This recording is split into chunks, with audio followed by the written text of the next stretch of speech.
आता आपण आलेलो आहेत पाचोरा पोलीस स्टेशनकडे।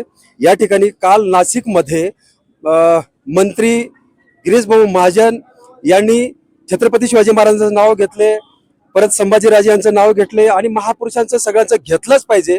पण त्या ठिकाणी महामानव डॉक्टर बाबासाहेब आंबेडकर यांचं नाव घेतलं नसल्यामुळं काल अनेक टीव्हीवर अनेक बातम्या इथं आलेल्या आहेत।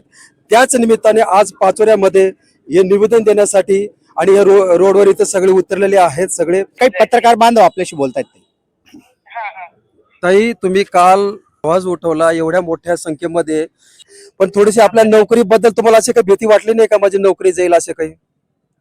तर मी शिकलेली बाई आहे आणि दोन हात आपल्या जवळ आहे, आपण काहीही काम करू शकतो। पण त्यावेळेला जर मी त्याला त्याची जागा दाखवून देऊ शकली नसती तर आज मी माझ्या बाबासाहेबांची जागा परत कमावू शकली नसती। पोट पाण्याला काय हो, भाकरीपेक्षा जास्त काही लागत नाही। बरोबर, मी भांडी घातली, 4 जणांची भांडी केली तरी मी पोट भरू शकली असती।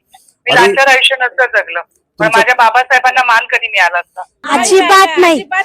मंत्री पदावर राहण्याचा त्यांना नैतिक अधिकारच नाही। बाबासाहेबांचं नाव नाही घेतलं, त्यांची लायकीच नाही ना मंत्री पदावर राहतील असं।